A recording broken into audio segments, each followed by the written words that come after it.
Kelas Miswaya juga ngajar beda. Assalamualaikum warahmatullahi wabarakatuh. Kami dari kelompok percobaan membuat las irit biaya. Nama saya Arga Kalandra Suwanto. Nama saya Raffi Amkari Basri. Nama saya Rehan Baskara Putra Rakyat. Hari ini kami ingin mempresentasikan hasil percobaan kami. Diawali dengan daftar isi, ada pendahuluan, pembahasan, dan penutup. Kita memulaikan dengan baca basmalah. Bismillahirrahmanirrahim. Pendahuluan. Di sini ada dua, latar belakang dan juga rumusan masalah. Latar belakang. Mesin las yang bisa dibilang mahal, sehingga harus mengumpulkan modal untuk membelinya. Air dan garam yang dapat menghasilkan listrik dan menjadi penghantar listrik. Kami ingin mencoba membuktikan apakah kami mampu membuat las dan sederhana yang tidak menggunakan mesin khusus dapat dilakukan.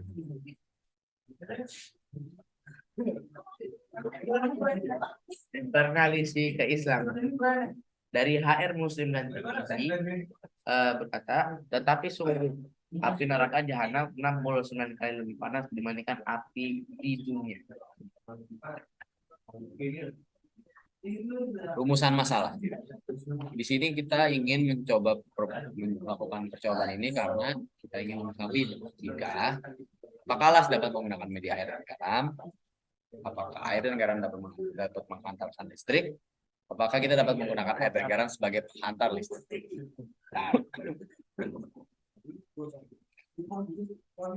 tujuan dari percobaan ini adalah jika kita ingin mengetahui apakah air garam dapat digunakan sebagai las alternatif, ingin mengetahui apakah melakukan las bermanfaat atau tidak, ingin mengetahui kalau las bisa dibuat dengan biaya yang murah.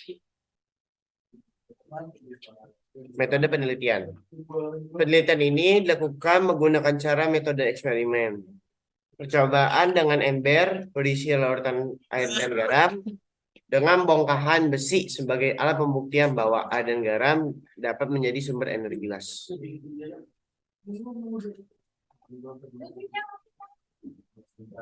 Sejarah singkat. Nikolai Gavrilovich Slayvanov lahir pada tanggal Mei 1850. Adalah seorang penemu kekaisaran Rusia yang pada tahun 1888 memperkenalkan pengelasan busur. Pengelasan dengan metode yang dikenal sekarang mulai dikenal pada awal abad ke-20. Kita akan memasuki pembahasan. Pertama, alat dan bahan. Kita menggunakan sarung tangan dan solder, lem uhu dan espen, Tutup ember dan ember, air garam, kawat las, obeng, sarung tangan, kacamata, kabel, dan juga tang. Langkah-langkahnya. Pertama, kita memasangkan baut kepada tutup ember. Kedua, lilit kedua kabel pada bautnya. Ketiga, isi ember dengan larutan garam. Keempat, Kita akan melilit kabel yang kedua dari ember, yaitu pada tang, lalu jepitkan kawat las pada ujung tang. Kedua, jepitkan material yang ingin dilas dengan kabel yang netral. Kepala kabel memiliki dua kabel, yaitu satu netral dan juga api. Yang api akan kita lilitkan kepada ember, dan juga yang netral akan kita jepitkan kepada benda yang akan dilas.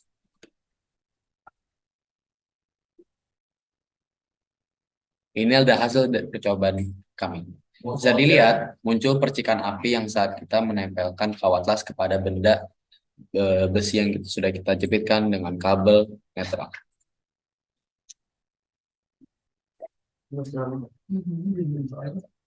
kita beralih ke materi yang terakhir, yaitu adalah penutup. Penutup ini diisi dengan 2 poin, yaitu saran dan kesimpulan.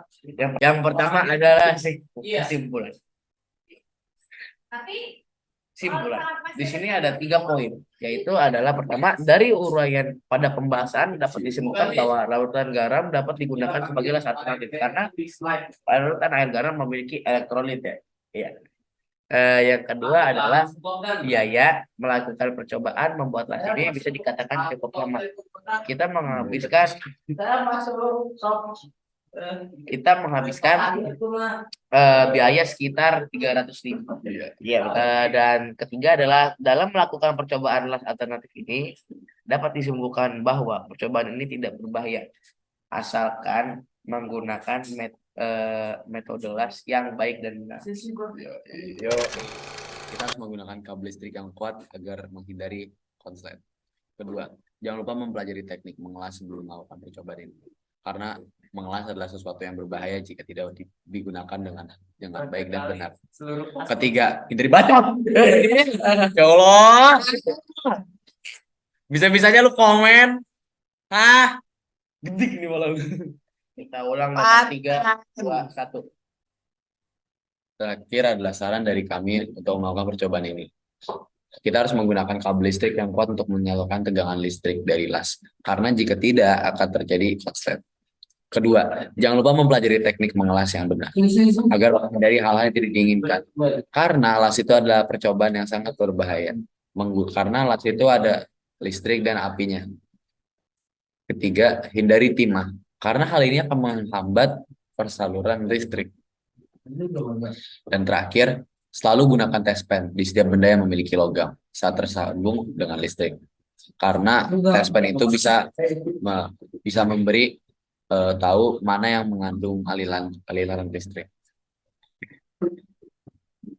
Sekian dari kami. Assalamualaikum Warahmatullahi wabarakatuh.